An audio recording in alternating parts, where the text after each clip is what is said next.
Hey everyone, welcome back for another deep dive. hmm You know how much we love getting into those big questions. Yeah. And today's no different. We're going to be diving into contentment. Mm. And not just fleeting happiness, but like that Mm. deep sense of satisfaction with life. Yeah. When you feel like you're really settled and fulfilled.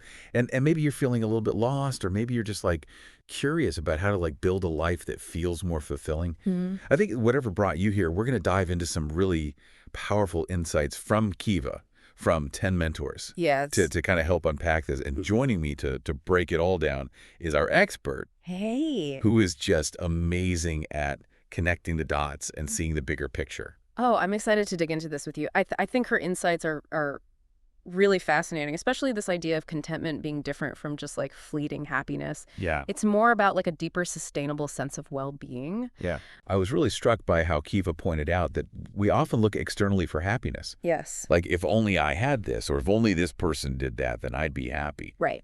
But what if it's not about waiting for something outside of ourselves to change? Yeah. Her approach seems to be more about finding that foundation of contentment. Within. Yeah. Yeah. That's where things get really interesting, I think. It's we're shifting from what do I need to acquire or change to be happy to how can I cultivate a sense of peace and satisfaction from within, regardless of external circumstances. Yeah. Like, It reminds me of Maslow's hierarchy of needs. absolutely. Have you heard of it? It's that pyramid Yeah. that outlines our basic human needs. Yeah. And it seems like her idea is really aligned with that framework, especially those upper levels like self-esteem and self-actualization. Absolutely. I think Maslow's hierarchy provides a really helpful roadmap for understanding this journey towards contentment. Mm. It starts with those fundamental needs at the base of the pyramid, like food, shelter, security. Right. But then once those are met, it's about fulfilling those higher level needs for belonging, self-esteem, Right. and ultimately reaching our full potential. And that's where I think it gets really thought-provoking, because if we're constantly chasing after external things Yes. to fill that void, we might be overlooking the deeper needs Right. that contribute to true contentment. And I think one of those often overlooked needs is the need to take responsibility for our own happiness. Right. We can't rely on others, even our partners, to make us happy. Yeah. That has to come from within. And Kiva really hits on that. She says, no one is coming to save you or fulfill your needs. That's your job. Whoa. That's a powerful statement. It's almost like a wake-up call, Yeah. reminding us that we have the power and the responsibility to create our own happiness. Mm. But what does that actually look like in practice? Well, I think it starts with understanding our own needs and finding healthy ways to meet them. Yeah. And that's where Maslow's hierarchy comes in handy. Okay. It helps us identify which areas we might need to focus on. For example, if you're constantly feeling stressed and anxious, Mm, you might need to look at your safety and security needs. Are you feeling financially stable? Do you feel safe in your environment? right. And I imagine that looking at relationships through this lens Yes. can be really insightful. After all, our need for love and belonging falls right in the middle of Maslow's pyramid, Right. highlighting just how important connections are. Absolutely. But here's the thing. While healthy relationships are incredibly enriching, Mm-hmm. we can't put the entire burden of our happiness on Yeah. our partners. Yeah. It's like Kiva pointed out with her friend whose husband was diagnosed with cancer. Right. I mean, that situation really underscored how external circumstances can impact even the strongest relationships, Right. making it even harder to rely on each other for happiness. Yeah. That example really resonated with me. It's a reminder that we each need to cultivate our own inner strength and find those sources of contentment that aren't dependent on external circumstances or other people. Absolutely. It's about recognizing that we're responsible for our own well-being. Right. And that includes building a strong foundation of self-love and resilience. Okay. Right. So we're talking about taking ownership of our happiness Right. and not putting all the pressure on our partners. Yeah. But how does self-love actually fit into all of this? Well, if you think about Maslow's hierarchy, Okay. self-esteem is one of those key levels Right. we need to reach before we can even begin to think about self-actualization, which is essentially reaching our full potential Right. and living a life that feels meaningful and fulfilling. So Kiva's emphasis on love yourself first, no matter what, Yeah. is actually laying the groundwork for reaching those higher levels of contentment and fulfillment. Precisely. Okay. It's about recognizing that you are worthy of love and happiness, regardless of your achievements or external validation. Mm. And that kind of deep self-acceptance is essential for navigating life's ups and downs without losing sight of your worth. It sounds like self-love is the key to unlocking so much of our potential for growth and happiness. Yeah. But what does that look like in our everyday lives? That's a great question. Yeah, And it's something we'll explore further as we continue this deep dive, because self-love isn't just about bubble baths and treating yourself. right. It's about making choices that align with your values About and fun. support your overall well-being, even when those choices are difficult. So it's about choosing that morning run over hitting snooze even when your lower self is begging for a few more minutes of sleep. Exactly. It's about consistently choosing those actions that support your higher self, even when they're uncomfortable or require extra effort. It sounds like self-love is all about making conscious choices Yeah. that align with our long-term well-being, Mm-hmm. rather than giving in to those immediate gratification impulses. Yeah, it's like we're training ourselves to prioritize those actions that contribute to our overall contentment, Right. rather than seeking those quick hits of pleasure that often leave us feeling empty in the long run. And it seems like this ties back to what Kiva was saying about not relying on others for our happiness. Absolutely. Because when we can cultivate that inner strength and self-love, Mm-hmm.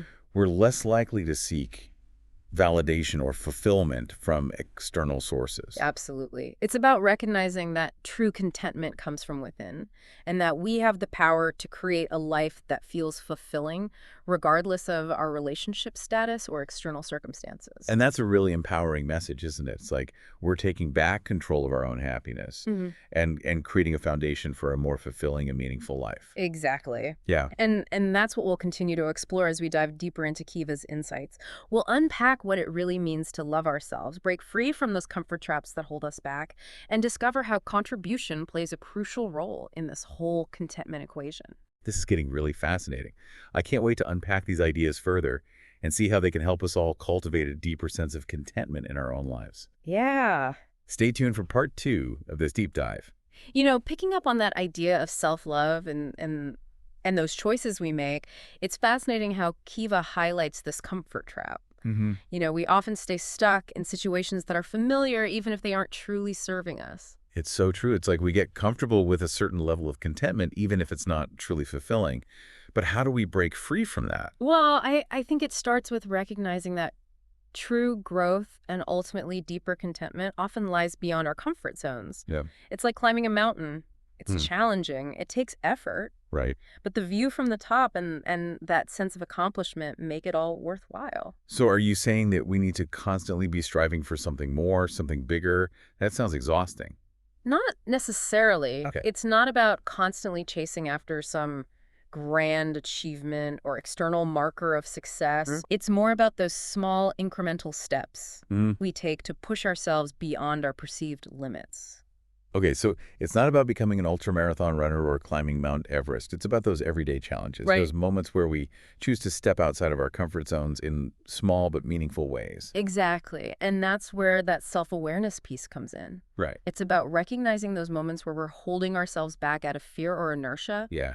and then gently but firmly nudging ourselves forward. You know, this reminds me of something else that Kiva mentioned, the concept of the lower self versus the higher self. Yes. It's like there's this constant internal battle between the part of us that wants to stay comfortable and the part that wants to grow and evolve. That's such a relatable concept, and I think it highlights the importance of self-compassion throughout this journey, because there will be times Oh, yeah. when we give in to that lower self, those moments when we choose the path of least resistance. You know, we all have those days where we hit snooze instead of going to the gym or opt for takeout instead of Yeah. cooking a healthy meal. Right. It's human nature. Exactly. But the key is to not beat ourselves up about it.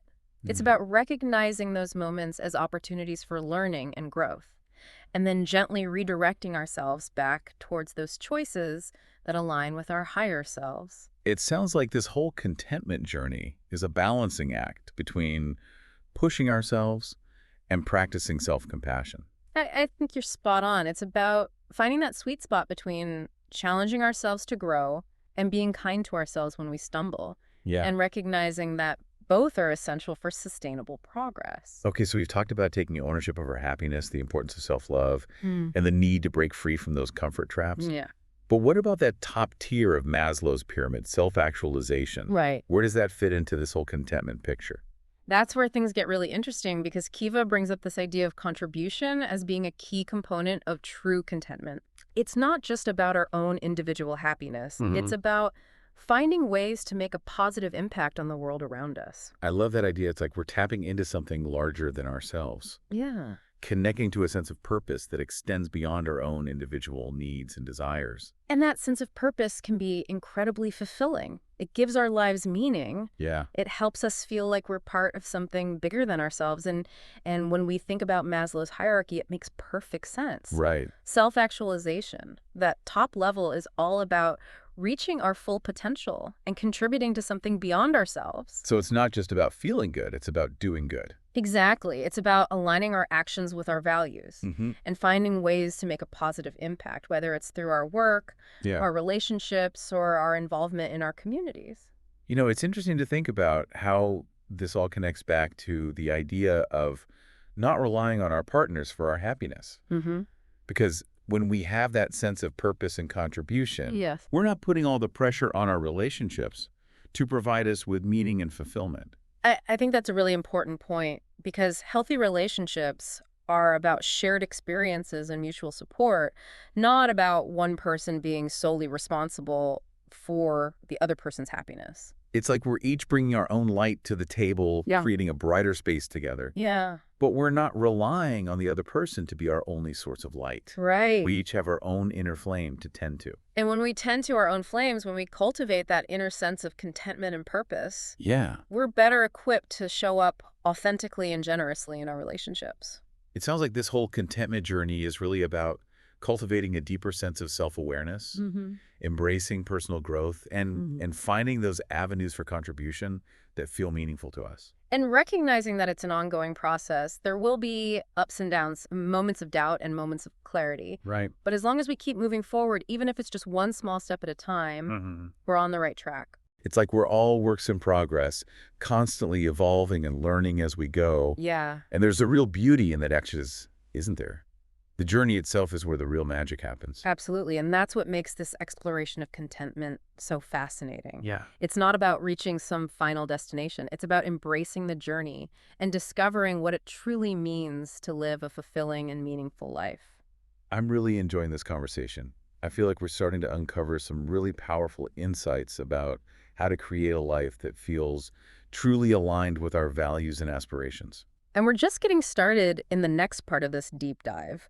We'll explore some practical strategies for cultivating self-love, breaking free from those limiting beliefs that hold us back, and finding those avenues for contribution that light us up from the inside out. I can't wait to delve into those practical strategies.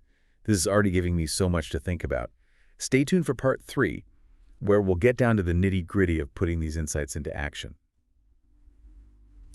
As we're wrapping up this deep dive into contentment, one thing I keep coming back to is this idea of taking ownership of our happiness. Mm-hmm. It's so easy to fall into the trap of waiting for something external to change before we can truly feel content. It's almost like we've been conditioned to believe that happiness is something that happens to us rather than something we actively cultivate. Yeah. But, Kiva challenges that notion. Yeah. She urges us to step into the driver's seat Right. and take responsibility for our own well-being. I love that analogy of the driver's seat. It's empowering. Yeah. It reminds us that we have choices. We have agency, Right. and we can actively shape our experiences rather than passively waiting for life to just happen to us. And that's where Maslow's hierarchy comes in again. It's not just a theoretical framework. It's a practical tool for understanding our needs and making conscious choices that support our journey towards contentment. Okay, so let's get practical. How do we actually use this roadmap in our daily lives? Well, first it's about identifying where we are on that pyramid, Okay. which needs are currently being met, Mm-hmm. and which ones might need more attention. Are we feeling secure and safe? Right.